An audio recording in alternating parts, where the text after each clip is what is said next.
Olá, sejam bem-vindos ao programa Papo Legal do curso TOG Estudos Jurídicos.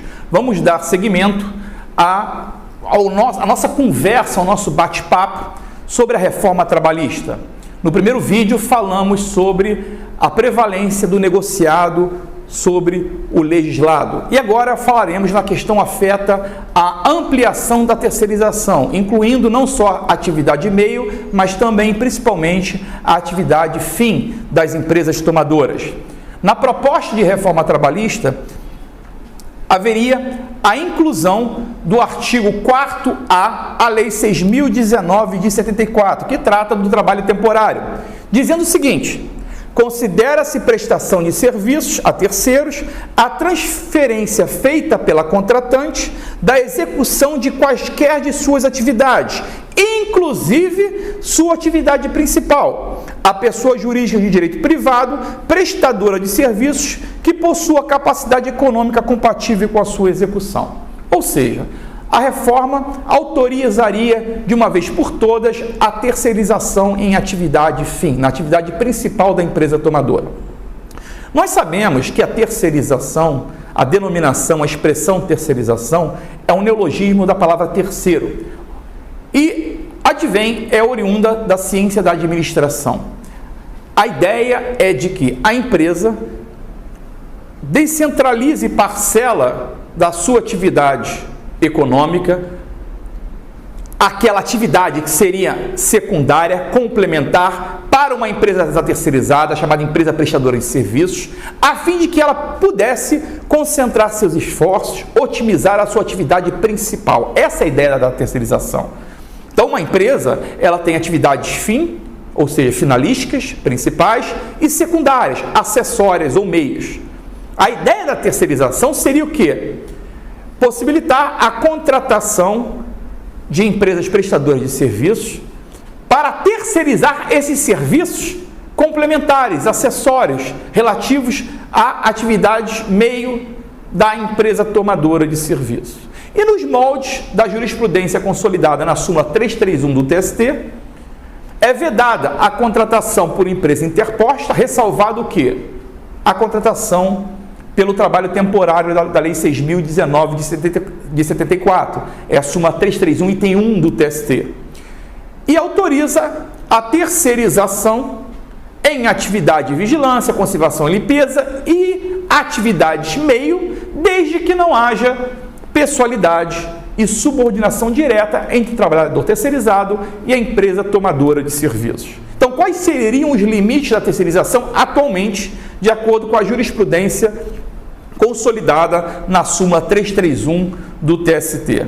Seria vedada terceirização em atividade fim, ressalvado o trabalho temporário, e autorizado a terceirização em atividade meio, desde que não haja pessoalidade e subordinação direta entre o trabalhador terceirizado e a empresa tomadora de serviço. Porque nesse último caso, se houver subordinação e pessoalidade do trabalhador terceirizado com a empresa tomadora de serviço, essa terceirização seria irregular ou ilícita, o vínculo se dando diretamente com a empresa tomadora.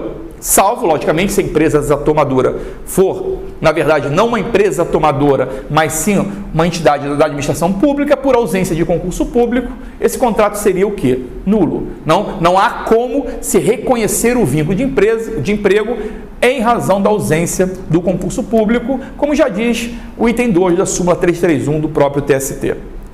Da maneira que a proposta está sendo encaminhada, seria possível, então, terceirizar qualquer tipo de atividade de uma empresa. E aí o risco, logicamente, é enorme. Nós já sabemos, quem lida na Justiça do Trabalho sabe muito bem os efeitos da terceirização. Terceirização hoje é sinônimo, não há dúvida de quê? De precarização das relações de trabalho. O índice de acidente do trabalho é muito maior no Brasil hoje com empregados o quê? Terceirizados, inclusive acidentes fatais. Isso ilustra muito bem a prática da terceirização como é feito hoje, e se está autorizando a terceirização de atividade fim, autoriza também quarteirização, pejotização, mexendo inclusive na própria estrutura do direito do trabalho. Além do aspecto relacionado à precarização, que é patente, a não ser quem não conhece, não vivencia a justiça do trabalho, é patente essa questão da precarização. Como vai ser a questão do próprio conceito de empregado e empregador? Porque se eu autorizo terceirizar em atividade fim, o que eu estou autorizando é uma intermediação de mão de obra, que sempre foi vedado, com exceção do trabalho temporário. Como eu vou explicar um trabalhador terceirizado em atividade fim, trabalhando com pessoalidade e subordinação direta a um tomador, não sendo empregado deste? O empregador, então, seria o quê? Quem assinasse a carteira de trabalho? E os artigos 2º e 3º da CLT? E o conceito já hoje sedimentado pela doutrina, pela jurisprudência, pela própria lei, do que seria subordinação? E a questão do enquadramento sindical desses trabalhadores terceirizados?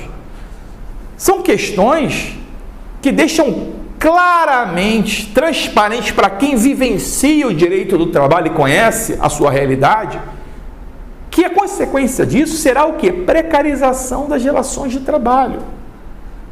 Haverá, logicamente, uma substituição automática de empregados efetivos por o quê? Terceirizados, com diminuição de direitos, diminuição de salários, afetará todas as camadas sociais, enfraquecerá o mercado consumidor e não promoverá coisa nenhuma, crescimento econômico, nem aumento da taxa de empregabilidade. Isso é fato. Teremos pior um mercado consumidor mais fraco, com diminuição de direitos, de salário, de poder de compra. Se a empresa ela tem o direito de lucrar, lógico, até porque a boa empresa é geradora de riqueza, de emprego. Quando eu possibilito a terceirização, eu tenho duas empresas que precisam lucrar. Esse lucro vem de onde? Vem da retirada de direitos do terceirizado. Então, mais uma vez, a reforma da forma com que está sendo tramitada, mais uma vez, sem diálogo, sem debate, deixando claro o interesse aí empresarial e o mal empresariado nesse caso, porque existe o bom empresariado, vai gerar precarização, vai aumentar em muito o número de acidentes de trabalho e vai enfraquecer o próprio mercado consumidor. Vai virar o que? Um círculo vicioso. Sem falar nos aspectos jurídicos, as dificuldades, a própria conceituação de empregado e empregador, a questão afeta enquadramento sindical. Então não há como se aceitar esse tipo de proposta. Teremos empresas sem qualquer empregado, todos terceirizados. E terceirização nesses moldes é diminuição de direitos, é precarização das relações de trabalho. Então, mais uma vez, não temos como deixar de criticar, e essa tentativa de ampliar a terceirização, recentemente foi com a alteração da Lei 6.019 de 74, em que apenas reiterou o que se já admitia, que é o trabalho temporário em atividade de meio e fim. Em nenhum momento, agora, a Lei 6.019 de 74 autoriza a terceirização em atividade de fim. Então, estamos tentando que agora deixar claro que estaria aberta a possibilidade de terceirização em atividade de meio, atividade de fim.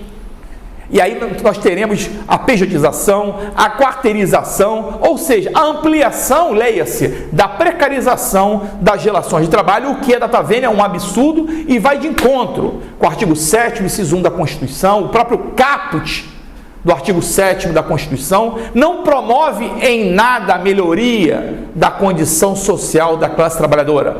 Pelo contrário, vem o que? Mais uma vez, é a classe trabalhadora que vem sofrer os impactos dessa crise econômica. Não se fala em reforma tributária, mas sim, sempre que, em reforma trabalhista, como se o custo da produção fosse todo o quê? Promovido pelas relações de trabalho, o que não é verdade. Muito obrigado e até o nosso próximo programa Papo Legal.